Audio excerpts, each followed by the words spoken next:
Hey, sweet insiders, Tina here. I just want to take a moment to thank you from the bottom of my heart for your incredible support. It means everything to me, and I'm so grateful that you've tuned in. We're so proud. We've got listeners in over 81 countries. We had a new milestone and over 1,651 cities worldwide. What an amazing community that you've helped build. So if you're enjoying this podcast, it would mean the world to me if you could leave a 5-star review on Apple or Spotify.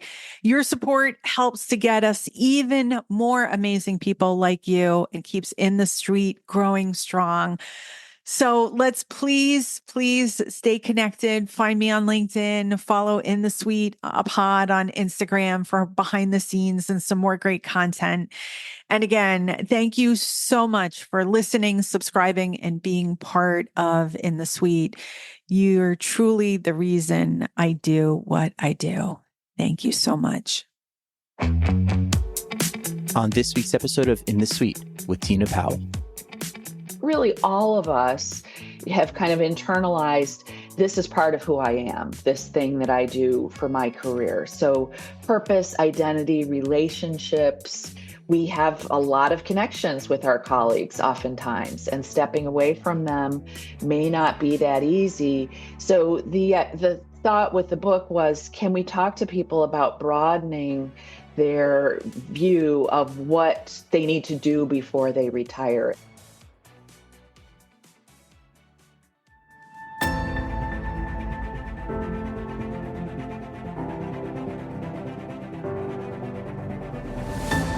Hi, this is Tina Powell, host of In the Suite, where I sit down with top women leaders and some of the biggest names in the financial services and the wealth management industry. Together, we'll discover some of their best secrets and top strategies to grow great business, build a strong brand, and lead teams in the 21st century. I hope you'll enjoy hearing their amazing personal stories of triumph, trepidation, and transformation in hopes of becoming better leaders ourselves. The time for you to lead is now, and you're in the suite. I'm absolutely thrilled and honored to welcome the incredible Christine Benz in the suite. Christine, the Director of Personal Finance and Retirement Planning for Morningstar and Senior Columnist for Morningstar.com, is an absolute trailblazer in personal finance and a trusted voice in retirement planning, portfolio management, and financial literacy. For over 3 decades strong, Christine doesn't just explain personal finance, she redefines it. As co-host of Morningstar's podcast, The Long View, soon to be topping over 300 episodes, Christine is on the forefront of finance, talking to today's most influential leaders in investing, advice, and personal finance about a wide range of topics such as asset allocation, balancing risk and return, and so much more. Christine has earned numerous accolades, including being named one of Barron's 100 most influential women in finance and a 2021 honoree as one of the most 10 influential women in wealth management. You know her as a frequent public speaker. She's widely quoted in the media, the New York Times, Wall Street Journal, Barron's, and even PBS. She serves as president of the board for the John C. Bogle Center for Financial Literacy, making her a beacon in financial education. But that's not all.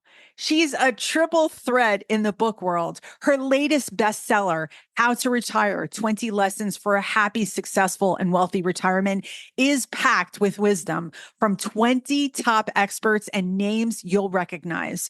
Her earlier books, 30-Minute Money Solutions and the Morningstar Guide to Mutual Funds, proves she's on a mission to make personal finance less intimidating and a whole lot more doable.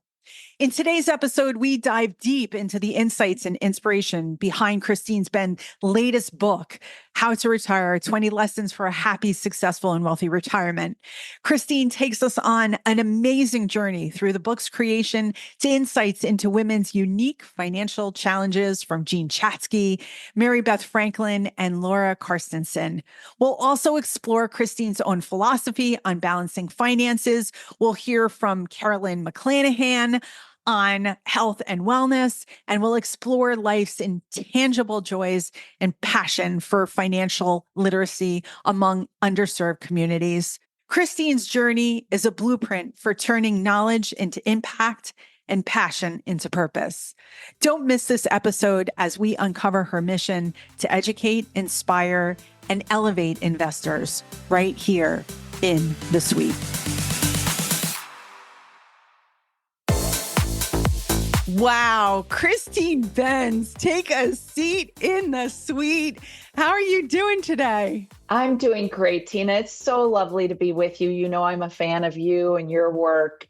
And it's just an honor to be sitting here with you today. Oh my God, right back at you, right back at you. I remember the last time that I saw you was at a Future Proof conference, and we kind of I love all of those kind of micro interactions that Middleton has formulated. Like, he's done a great job. It was so great to run into you there. And you're everywhere.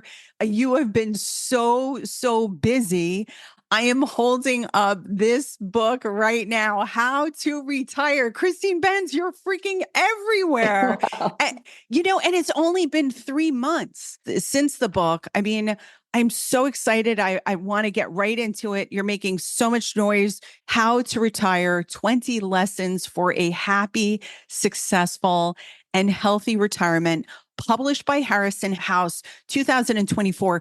320 pages, everyone. And this is what I love, available not only on Amazon, but on Audible. So if you're like me and you love a great audiobook, which I do, I said this to you the other day, the narration on it is so good. I literally feel like I'm a fly on the wall listening to your conversations here. I love that, Tina. I have not listened to the audiobook, but I'm glad to hear good things about it. I'm more of a physical book reader myself, and I have read the physical book, I don't know, 10 or 12 times. So I'm glad to hear you say that you're enjoying it so far. Now, when did you originally conceive of the idea? This is your third book. So, the genesis of this, I know, is probably, I don't know if it's many years back, but this is quite a feat here. Well, thank you. A couple years ago, I had been talking to Harriman House and Craig Pierce specifically, who had worked with a lot of other authors who I really admire. Morgan Housel's Psychology of Money was a Craig Pierce edited book, and Brian Portnoy's Geometry of Wealth, and some other books. And so anyway, Craig and I had been talking about me doing a Harriman House book, and I just could not find time.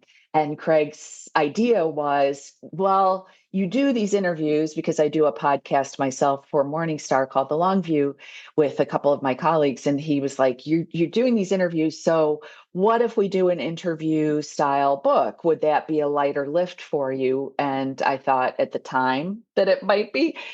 In hindsight, I don't know, it is a little bit of a logistical challenge, like getting all these interviews recorded, and then importantly, like getting them into a shape that people would want to read. I mean, all of the interviewees were incredibly articulate, but inevitably conversations ramble around a little bit. And so the editing process was something. And it was a process, let's just put it that way. But I'm very happy with the book, the way the book came out. And also, I'm just happy that I don't have to stand in there and act like an expert on all of these areas. I think my imposter syndrome would have kicked in if I was pretending to know all you need to know about healthcare in retirement, or everything you need to know about Social Security filing, or whatever the case might be. It was great to be able to lean on this cast of external experts who truly do go deep on those areas. So I really like the humility that the project suggests.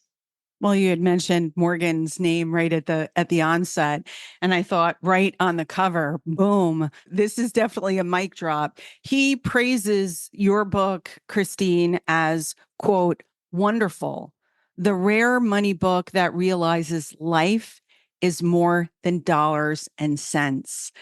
And, obviously he's touching upon that more softer, more human side of retirement. You go deep with your experts on happiness and relationships and even reflections on regret.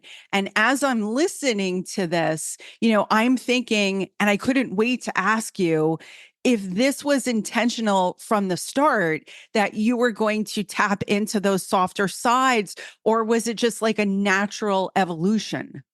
Great question, Tina, and very much so it was intentional. So I had toiled on the financial aspects of retirement planning for so long, talking about portfolio construction and safe withdrawal rates and all of that stuff is important. But along the way, I realized, oh my gosh, there are all these other aspects of retirement planning that we're not talking about that are just as important, probably more important. So this sense of like stepping away from work probably, even if you didn't love your job, work probably gave you some things, a sense of purpose, a sense of identity in the world. And, this is particularly true for people who work in high status professions like doctors and attorneys, but really all of us have kind of internalized this is part of who I am, this thing that I do for my career. So purpose, identity, relationships, we have a lot of connections with our colleagues oftentimes, and stepping away from them may not be that easy. So the thought with the book was, can we talk to people about broadening their view of what they need to do before they retire? And ideally in the period, 5 to 10 years leading up to retirement, can you start to visualize some of these things, start to visualize where you will go for relationships if your colleagues were a big part of your connection with other human beings. So I really love that the book is, I think, kind of balanced between nitty-gritty financial discussions and non-financial softer aspects of retirement planning. Yeah. And look, I mean, you've seen it throughout the years. You're about to celebrate your 19th anniversary at Morningstar. 30th, Woo-hoo! actually. I mean, Third, this, it's 30, it's actually 30. I started there in 93. So oh, 31 years. Yeah, wait, I know. 31 years. How did I get the Yes. math wrong? Well, maybe it's Obviously. similar to maybe the 19 years is kind of how long I've been doing what I do Right, the currently. retirement Yeah. planning side. Yeah. Wow, Christine, like certainly you've seen the industry evolve over retirement planning and laddering in those like softer skills. We're going to get to the health part aspect to it. I know that you had Carolyn McClanahan, Mhm. but another interesting author too who caught my eye is Jean Chatzky.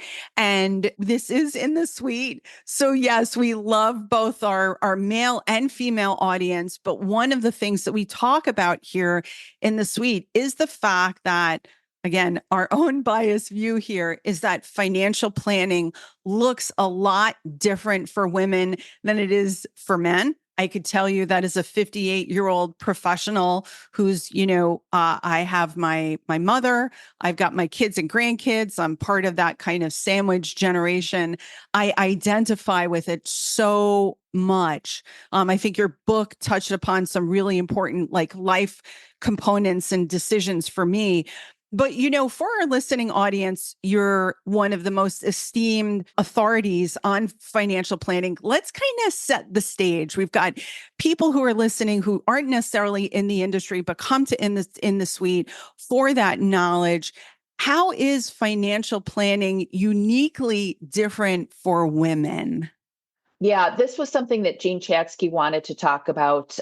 For people who know Jean, she has been a rock star in the investment world for a long time. And this is a passion of hers, is helping women become more financially well. When we look at the data, women are much more likely to be poor in retirement than men. And there are a few reasons for this. One is that women earn less over their lifetimes than do men. And a lot of that does owe to caregiving obligations. In fact, Jean says very flatly, I blame caregiving. And a lot of this is, self-selected. Women are primary caregivers for their children. Oftentimes, they're also, as you say, Tina, sandwiched, where they're very often caregivers for their aging parents, either directly or indirectly, as I was with my mom and dad, where they had actual caregivers who were there. But you need someone to quarterback all that, like the coming and going and the paying of caregivers and the grocery shopping and like the keeping the house in working order. So all of that stuff. So Jean talks about how those breaks, shall we call them, that sounds like so fun that you would take a break for caregiving, but a lot of this is not fun. She talks about the implications for women's financial wherewithal, that if you are pulling back to care for children or older parents, that's naturally going to have implications for your earnings power. And then she also talks about longevity and how women on average live a couple of years longer than her male counterparts.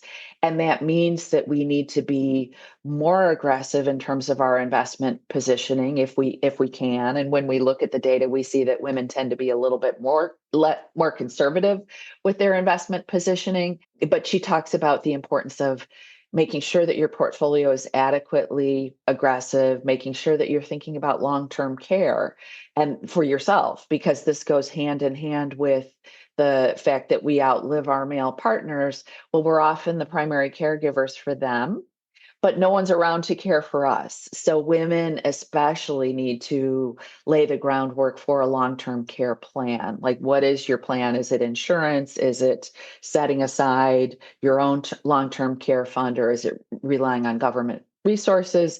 You really need to take some time to step back and think through those things.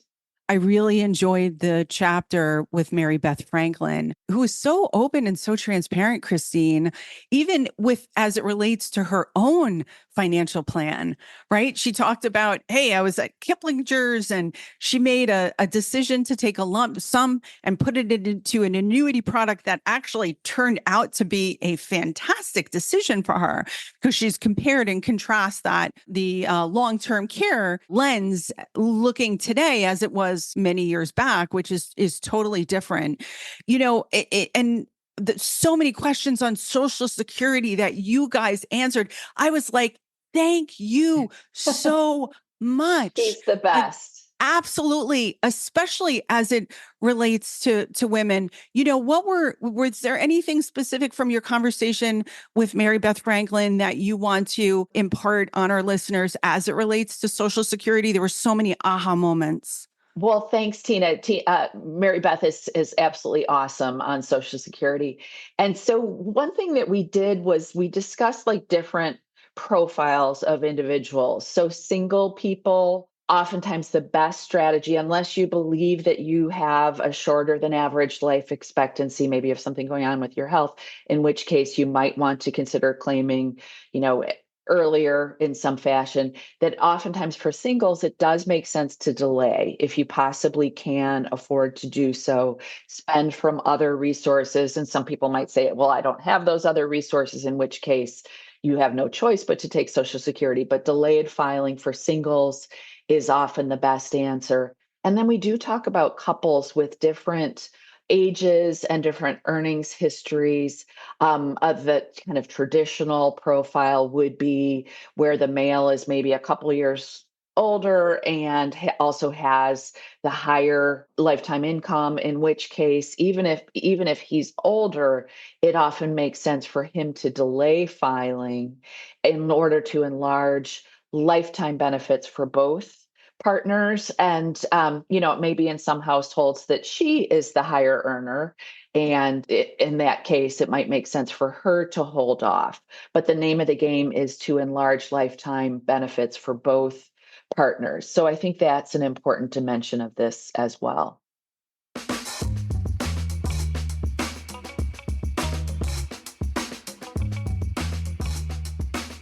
I mean, here's what I think that you did really well, that the book does really well in terms of me listening and reading the book physically in my hand, both of those things. Christine, you're asking the questions that are already in my mind. And I'm like, oh, wow, I'm so glad, and that speaks to you have such a broad array of experts here. So yes, we're in the suite and obviously talking a lot about women's issues, but it goes beyond. I think Laura Karstensen, who you had on your podcast, The Long View with Dan Lefkowitz. She's featured in chapter 3. Stanford researcher, professor in public policy, and founding director of the Stanford Center on Longevity. What was a big takeaway for there? She dug a lot into like this idea of happiness. And, it's kind of back to what you were saying, like women making decisions about caregiving, like, I don't know, all of this life stuff is really hard. And so the happiness quotient does directly, I think, relate to how you live your life, whether or not you take a stretch assignment at work, whether or not that even your own ideas of your own retirement. What was Laura's like big contribution to this book?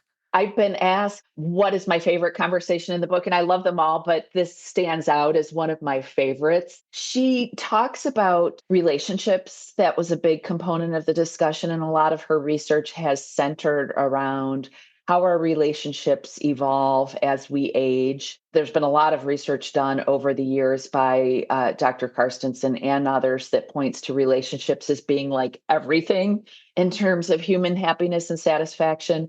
But she notes that we do self-select into smaller relationships, close relationships, and we shed some, I think she calls them peripheral others. And so an example she gives would be like your children's friends' parents, who may have been perfectly fun people to spend time with at the soccer game or after the soccer game, but they're just not. They're fine. They're just not in that inner circle. They're not the people who, when you walk away from being with them, you feel so understood and you feel like you've really had a connection with them. Those are the relationships that we are self-selecting into, where we have fewer of those close relationships. But she also notes the importance of not letting that inner network get too small, that even though self-selecting into a smaller group of very close friends is fine, that there are risks to it, that inevitably you might have some people who get sick and die or who move away. And so you want to be kind of always building out that group, even as it's shrinking a little bit, or at least kind of looking around and thinking about, oh, who is this other person who I might spend more time with and become more close to. So I thought it was really, kind of a good way to think about relationships, to not worry too much if we do find that our inner social network is shrinking a little bit, but also making sure to kind of look for that next line. And she also makes the point of diversifying that relationship network. That we talk about diversification for our investment portfolios all the time, but it's also worthwhile to think about with your relationship network. You want to be careful about just having friends who are your same age, for the very practical reason that you don't want that group to be constantly shrinking. In fact, I have a close family member who, sometimes she'll just say, all my friends are dying. She's, in her upper 80s now, and it's just been a really sad time for her. Ideally, we would all spend time, trying to stay in touch with people of different age bands. Dr. Carstensen, I think her lessons in the book, Christine, as I was listening to it and reading it, I was thinking about my own mother, who now has been retired for 13 years. And those social circles have indeed evolved.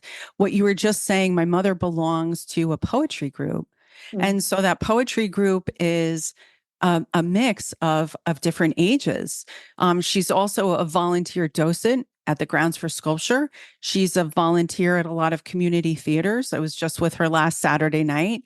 The volunteers were all ages. There were guys in their 20s and there were women in their 40s and 60s. And it's Love it. so important that research, I can tell you from just the lens of humanity and seeing it and playing it out in my own family, it resonated so deeply. I love to hear that, Tina. And one thing I would say is, as people think about their own retirements and aging, there are role models all around us, right? Good ones and bad ones. That you have people like your mother, who it sounds like it's really modeling out kind of best practices for this in terms of relationships and staying active and maintaining a sense of purpose.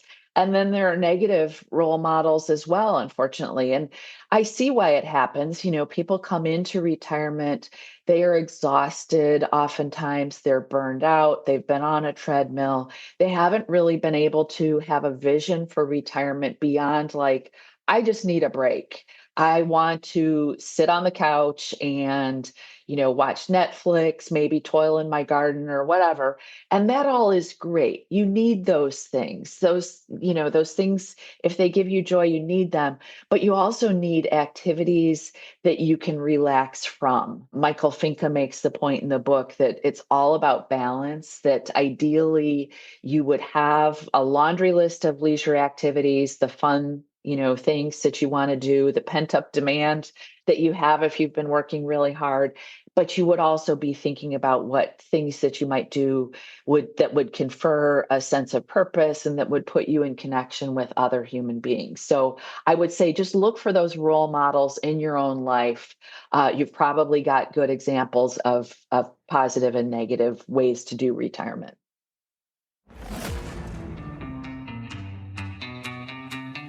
Let's take a moment to talk about growth.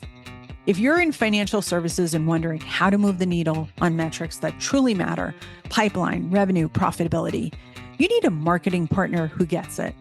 And intentionally, we're not just any other marketing agency. We are the go-to growth consultancy for fintechs, RIAs, custodians, broker-dealers, and asset managers. Our team of cross-functional growth specialists works seamlessly across your firm to accelerate results. Ready to get intentional? Visit intention.ly/contact-us to schedule your strategy call and start transforming your growth engine today. Now, let's get back to the conversation. How to Retire features the insights from 20 incredible experts, Christine, including some of our mutual friends, Dr. Wade Pfau. We talked about Mary Beth Franklin. Jamie Hopkins is in the book, and Dr. Carolyn McClanahan, who was just this month recently honored with the Alexandra Armstrong Lifetime Achievement Award at the Investment News Women to Watch. Both a medical doctor and a CFP. I think Carolyn's work was I think a harbinger of how I see, and I'm sure that I don't want to speak for you, how I see the question of retirement being so deeply rooted and tethered into the question of health. Mm-hmm. And she's just been a pioneer, and as someone who has had a major health crisis in her life. I'm speaking for me, that's nearly 2 years old. Carolyn and I actually spoke a little bit about my own personal situation last year when I saw her at the Invest in Women event put on by Financial Advisor magazine. It was, I think that, it plays such an important role. What are some of the key takeaways in the chapter for both women and men listening as it relates to our own health? Yeah, I asked Carolyn, I knew she would be in the book because she is one of a kind in terms of understanding the intersection between healthcare and financial matters and aging, and has made that her life's work. And I remember asking Carolyn, well, there's a lot here to discuss. And she wanted to discuss the whole shebang. She wanted to cover the waterfront in that conversation. So we talk about actually how to take control of your health, especially for people who feel like, oh, I've been busy, I'm coming into my 60s and I feel like I haven't really prioritized my own health. And she sent a very helpful message, which is that even small things, kind of incremental lifestyle changes, even later in life, when you might feel like, oh, it's a lost cause, I'm just playing catch up here. She makes the point that even small things can really make a difference. So, just start small with improvements in diet and exercise and just your overall activity level. So she sounds a hopeful note on that. And then we moved into the funding of healthcare in retirement. She is a big believer in original Medicare for most people rather than the Medicare Advantage plans that are getting marketed so heavily this time of year in open enrollment. And then we also discussed long-term care, and her perspective is born out of her very real experience with her clients, where she has helped them navigate long-term care, figuring out how to pay for it. She also discusses some of the challenges of, even for people who have laid the groundwork for long-term care, where they've purchased a terrific long-term care insurance policy, which is an increasingly rare breed these days. Even people who had phenomenal long-term care insurance coverage haven't necessarily been able to take advantage of it because of the caregiver shortage that we have in the US. So for people who want in-home care, the discussion I thought was illuminating in terms of the challenges in terms of hiring good quality caregivers. The particular client she talked about was living in a rural area, and she talked about some of the challenges there. And then she also discusses the challenges of finding healthcare practitioners who are well situated to provide elder care.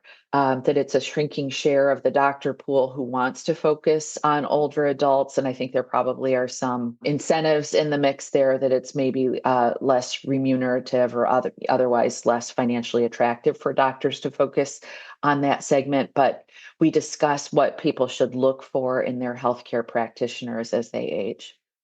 And I think that the book is great that you can at any time go to whatever chapter you want to reinforce and distill, whether or not it be health or Social Security or tax planning. I was happy to also see that Jonathan Clements wrote your forward, and he's been very vocal with his own health right now.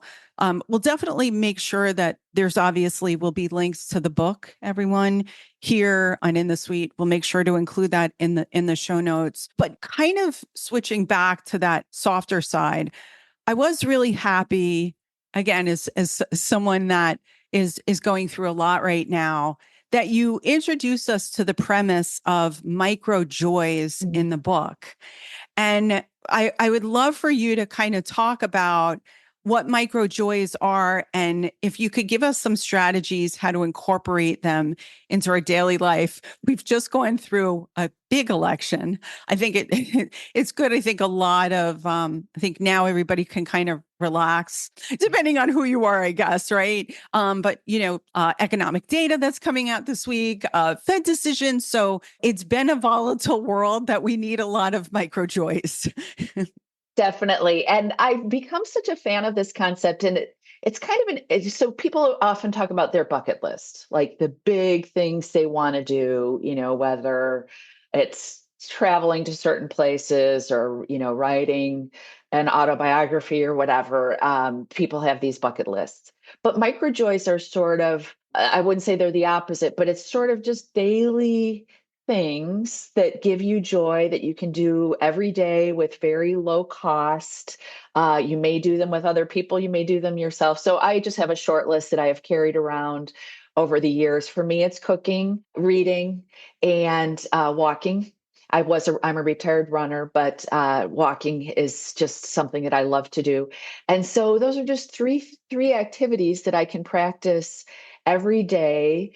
And, a good day is one that incorporates all three for me. And I can do them when I travel, or I can do them, while I'm working, or whatever the case is. So each of us has those things, the things that we just lean on that are our continuous source of inspiration and joy. So I think the point is to have both. You probably want to come into retirement with, Jordan Grummett in the last chapter calls it big P purpose, like maybe some really aspirational things that you want to do in this season of your life. But then my advice is to also have those micro joys, those things that you can just fall back on day after day, and that give you a reason to wake up and give you that quiet sense of contentment. One of the things that I was fascinated to learn, look, 31 years at Morningstar, Morningstar is a leader in independent investment research. You're now spanning 12,000 employees across 32 countries. And I loved hearing about the fact that Morningstar has this sabbatical program. If you've been there for, I think it was 4 years was maybe the Right. threshold, and part of me says that I have to imagine, that that's part of the reason that you're so inspired. Christine, when I see you, whether or not it's person or virtual or listening to you on a podcast, I think there's nobody more passionate about the work that you're doing at Morningstar. And then hearing some of the cultural references to how the company operates, I have to imagine adds to that. Definitely. I have loved working for a company that is set up to help people. That's really, I think, was the underpinning of starting Morningstar, initially helping them navigate mutual funds. That was our bread and butter for many years. And then we've evolved into providing research on a lot of other areas. I have been so gratified that Morningstar has kind of let me shift my career into areas that I have been more interested in. So I was initially a part of our investment research team, and then more recently have focused on retirement planning, financial planning, portfolio construction. But the thing that makes me so aligned with the firm is that, like, my sort of MO every day is like, how can I be helpful? Where do people have pain points? Where do they have questions? Where do they need the help? And so it's kind of a luxury to be able to do a job where, answering those questions for people is the whole thing. So it's been a really phenomenal run. I've been, it's been sort of interesting to me to hear from people who are kind of more entrepreneurial in their careers and haven't worked under a corporate umbrella. And my point is always, you can be entrepreneurial within the context of a big organization if it's the right organization. And Morningstar has always kind of had that entrepreneurial spirit. So for me, it's been really lovely to kind of be able to blaze my own trail, but to do so within, the safety net of a corporation with good health insurance and, all those creature comforts. So it's been a great run.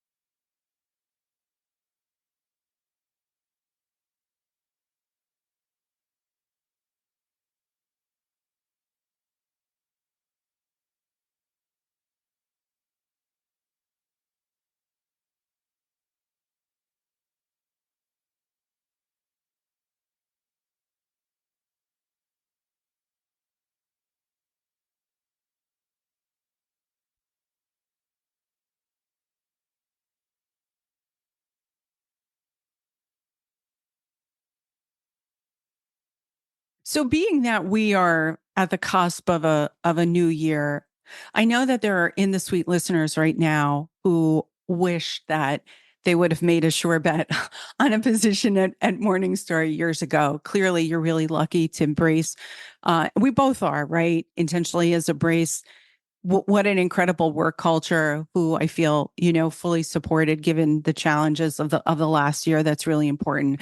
But is there a little bit of a disconnect for some work cultures between like this idea of this modern work culture that can be very taxing, very exhausting, and then some of the concepts that we talk about or that you discuss in the book as it relates to happiness and fulfillment? Brian Portnoy calls it funded contentment. I know, Love Brian's that. a great friend there. Is there a disconnect?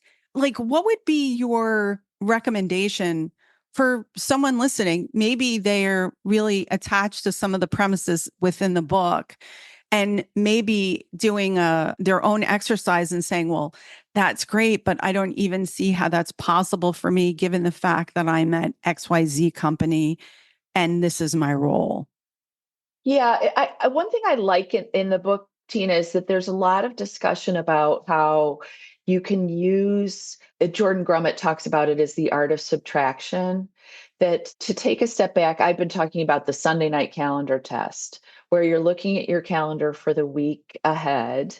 And inevitably, there will be things on that calendar where you'll be like, oh, just got to get through that day, And so take a mental note, like, what are those things you want to try to downplay in your work life going forward? And then those things where you look on your calendar, like this, for example, this conversation that we're having, I looked on my calendar, on Sunday and again this morning. I'm like, oh, cool. That's going to be a great conversation. So can you try to pull those things forward? And maybe you have to do this a little bit in stealth mode, or maybe you have a really open dialogue with your employer about the kinds of things that you want to shed. So I've been kind of in an active process over the past few years of trying to do exactly this, where I realized, oh, I don't love being in meetings. I realized several years ago that I didn't want to manage people anymore. I love working with people. I didn't really want to manage people.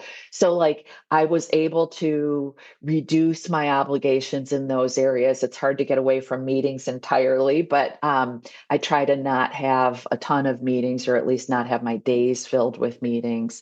So can you try to just kind of move your work trajectory in the direction where you aren't filled with sick dread on Sunday night? And of course, it's a balancing act. Like, inevitably, we get good at things that we don't love, that our employers might want us to continue doing. So, you're not necessarily going to be able to change it overnight. But assuming you're in good standing with your employer, you may be able to shift the balance a little bit to a more satisfactory kind of level of, work-life balance and happiness. And then you might say, I don't enjoy anything about any of this that I'm doing. And I'm realistic. I understand there are people who are in that mode, in which case that's not good for anyone, right? So I think doing some visualization about what you might do instead is the better course of action than just sucking it up in something that's making you miserable. So anyway, I think that people should just try to take a step back. That's great advice. Life's too short to be miserable, It everyone. is. It's not good for anyone's physical health or mental health to just suck it up in a job that they hate. Yeah, and the book really goes into some amazing concepts here. Again, and that chapter with Jordan begins on page 292. Everyone, that's lesson 20. Some great lessons.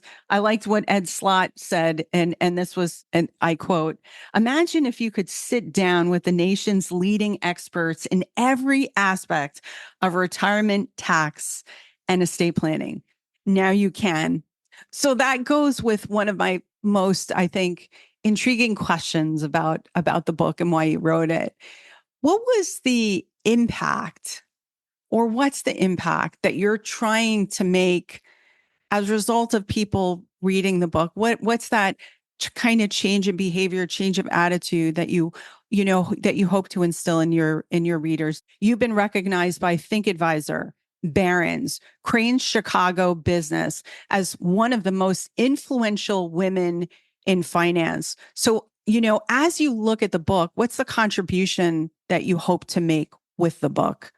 Well, two main things, Tina. One is the balance, that if you have to date been mainly, if you're thinking about retirement planning and you've been mainly focusing on the spreadsheets and the calculators, fine, great, do that.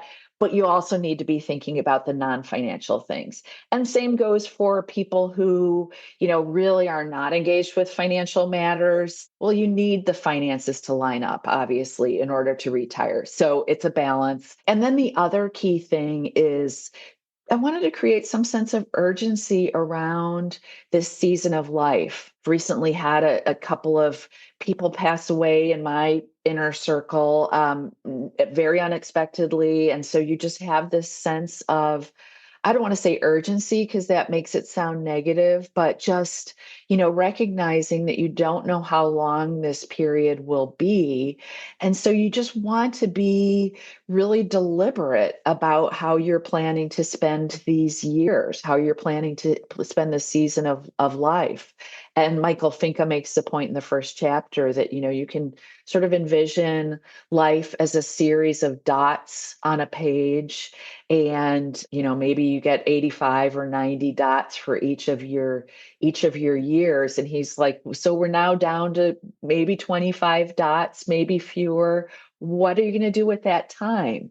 And so I want people to not just kind of drift into retirement and flop down on the couch. And, you probably want to do that, but really spend time stepping back, visualizing about doing something fuller with your life. And I loved that Jordan ended the book with his discussion of his work with hospice patients about how to make sure you don't have any regrets as you reflect on the totality of your life, that you'll never be as well as you are today. And so just take time to visualize how you can make the maximum impact and find the most joy that you can in whatever years that you have.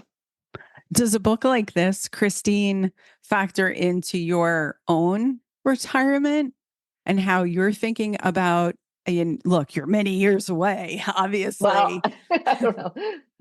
It's definitely made me realize I want to phase into retirement very gradually, which had been occurring to me well before this. That kind of my model for this had been to phase into retirement, to continue to do the things I really enjoy and spend less time on the things I don't enjoy as much. I love it. It's great advice. I see that this episode will be coming out, debuting in December of 2024. I spent 8 years in traditional wealth management, so I have a deep appreciation and an affinity for the work of advisors and financial planning and all of the software providers too in the industry that can do complex calculations around tax, around education, around our estate attorneys, really helping to solidify a retirement plan. And so I'm wondering how then that this could be a potential opportunity for an advisor to pass along these principles in a meaningful way. Intentionally is coming out with our Oprah list for gifts. And unbeknownst to you, how to retire is on that as, look, I think that this is the perfect gift for an advisor. You can even, inscribe it and say, hey, Joe, I'm thinking about you and Mary as you approach 2025. So I just want to say, as someone who has seen the work of advisors firsthand, is that when they port over a piece of knowledge, whether or not that be an article, but certainly a physical book, if you're trying to make an impression and deepen your communications and your relationship with clients, and I'm not just saying that, if I were still working in that wealth management firm, I would have already had a massive order for the holidays, and every single client would be getting this book with a handwritten note from us. Well, I love that, Tina. That is so sweet of you to say. And I have to say, I have heard from some advisor friends that they have been using the book in that context, which I love. And I've signed a bunch of books for advisors who are giving to their clients, and putting inscriptions in the books to those clients. But I love the idea of advisors doing those inscriptions themselves, because we all know people who want to retire, who are getting close to retirement. And my thought is with the book is it's kind of written to keep advisors kind of nodding along, maybe imparting some new information for them, but also it's written for end investors to kind of help them fully flesh out some of these other aspects of retirement that they may have neglected. So I love the gift idea, and I appreciate you calling it out. Thanks so much, Tina. You're welcome, Christine. Well, books are a big part of my life, right? Anytime that there's anything that I want to learn more about, I think there's no better way to assimilate it than to have a book. I'm curious because we've got books on our nightstand. It's a question that we're asking our In the Suite guests this year. What's Christine Benz currently reading? What's on your nightstand? Well, so I just finished an amazing book, Elizabeth Strout's latest book. And people who may know her, she's a fiction writer. She writes about this fictional town called Crosby, Maine.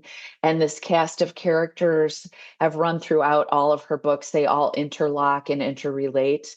So the most recent book, and I'm blanking on the title, but it just came out this fall, I just finished it on a plane. I sat down, I looked at my husband, I had tears running down my face. People who like fiction should check that out. And then I just picked up Ina Garten's autobiography. I've been a huge Ina fan. I'm a big cooking fan. And so I've read a lot about her life, but it's a fun read. So that's my next book. Awesome. Well, definitely some legends there.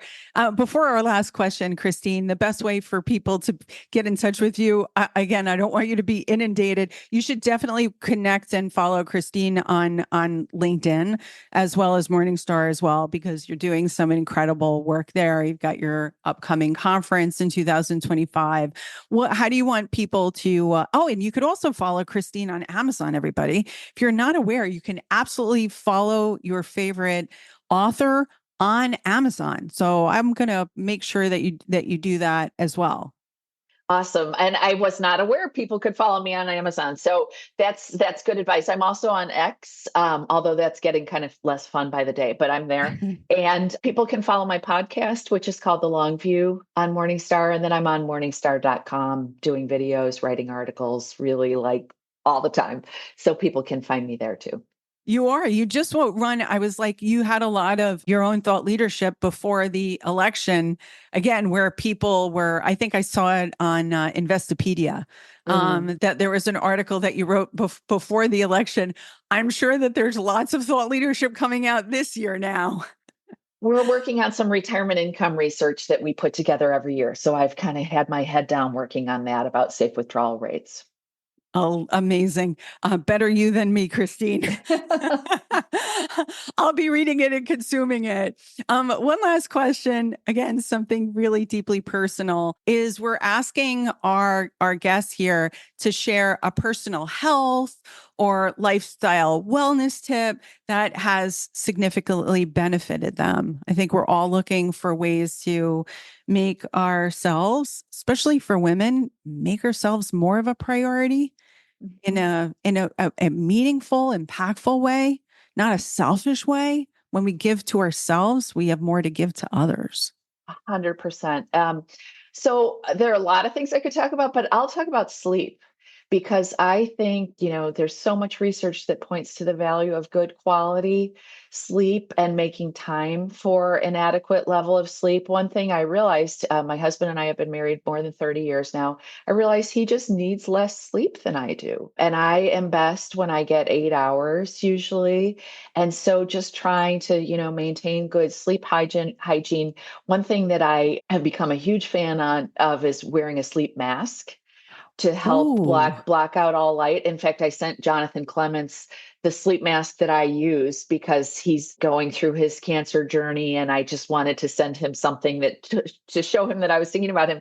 But I've been wearing this sleep mask and really, really love it. It's one of Wirecutter's #1 sleep masks, and it's made a difference for me. So if you can block out kind of that ambient light that's coming in through your windows, that really helps a lot. Plus, you have kind of a Holly Golightly look. You remember she used to wear the sleep mask on top of her head. So anyway, I've become a big fan of the sleep mask and travel with it and wear it every night. That is great advice. Wow, Christine Benz, what a huge day here in the suite. I'm so grateful that you're here.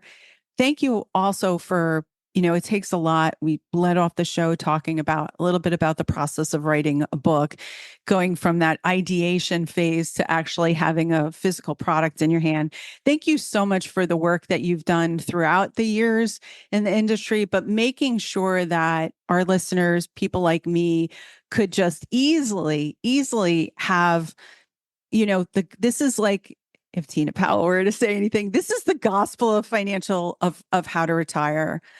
I think, there's no area here that you haven't really touched upon by virtue of these amazing 20 experts. So congratulations to you, and thank you for all the work that you've done. It's indeed both a pleasure and honor to speak to you today, Christine. Thank you, Tina. The honor has been all mine. You're listening to In the Suite, the podcast that brings you inspiring stories of women leading the way in financial services and wealth management, along with the men who champion and empower them. Our producers are Tina Powell and Kevin Hirschhorn. Our editor-at-large is Kevin Hirschhorn. Our content writer is Tina Powell. This podcast is sponsored by Intentionally, a growth design consultancy working with fintech and finserv companies to turbocharge their marketing efforts. If you want more information, please email me at tina@growintentionally.com. And thank you so much for listening and subscribing. It means the world to me. We've got listeners in over 81 countries and 1,651 cities worldwide. Please consider giving us a 5-star review on Apple or Spotify. It would mean the world and help us to be found by more people. Also, make sure that we're connected on LinkedIn and follow In the Suite Pod on Instagram. Thank you again so much for listening and subscribing.